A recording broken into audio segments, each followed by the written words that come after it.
There is a unique form of exhaustion where even the books you love feel impossible to hold, the words swim on the page, your focus shatters, and you start to wonder if you've lost the most essential part of yourself. For many of us, reading isn't just a pastime, it's the lens through which we understand life. When that lens clouds over, it feels like a profound personal loss. So, what do you read when your mind refuses to cooperate?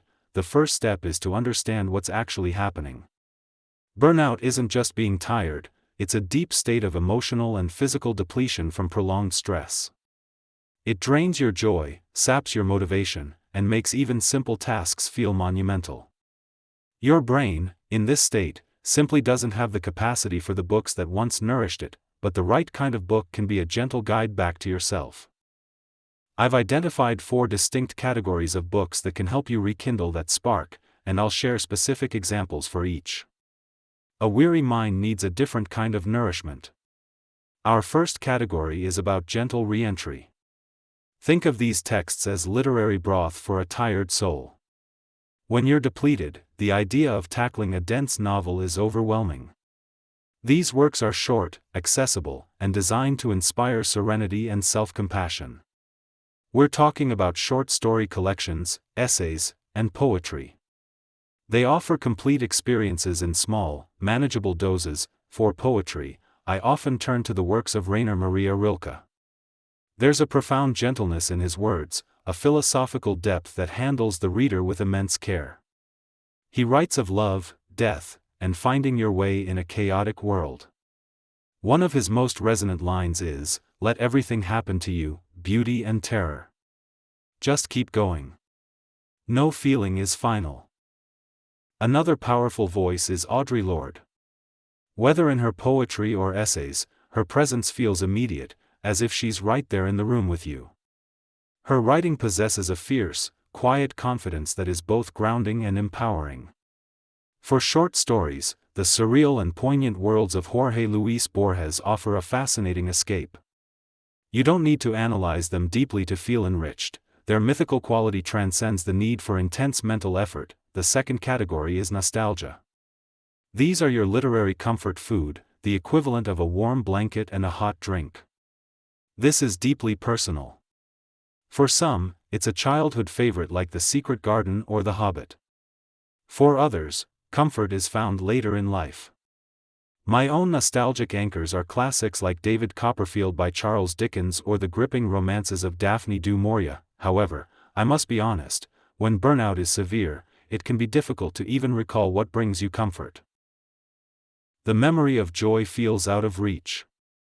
If that's where you are, know that you are not alone, and this category might be one to revisit when you have a little more energy. Now, let's move to our third category, quiet nonfiction.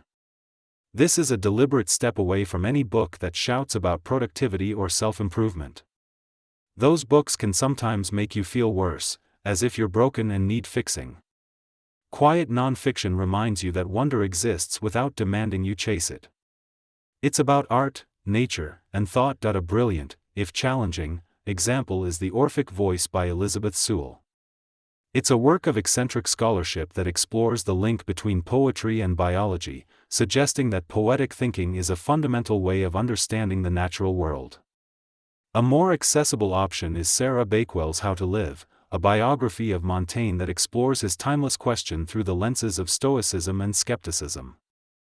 It's philosophy that feels like a conversation, not a lecture, and I must return to Audre Lorde's essays in Sister Outsider. Her voice is so potent and clear that finishing her work feels like a wise friend has just left the room, leaving you with a sense of clarity and strength. The final category is The Safest Harbor, books about why we read.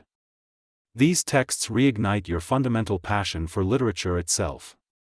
If you're feeling a need for intellectual stimulation, How to Read Now by Elaine Castillo is a powerful examination of the politics and ethics of reading, challenging us to engage with texts more critically. For a more practical approach, You Are What You Read by Robert Diani offers a guide to becoming a more skillful and engaged reader, enhancing both the pleasure and benefits of the practice.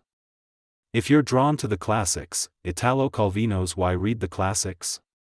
Is a seminal text exploring what gives certain books their enduring power.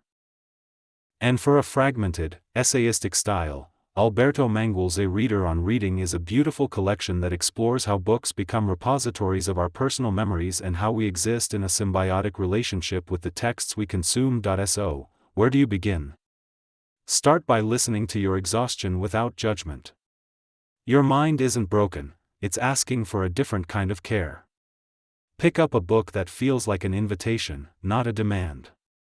A book that meets you where you are, not where you think you should be. This journey back to reading is a form of self-compassion. If this guide has helped you see a path forward, please support this channel by liking this video and sharing your own recovery reads in the comments below. This is Winds of Thought, reminding you that even in the stillness, a page can turn.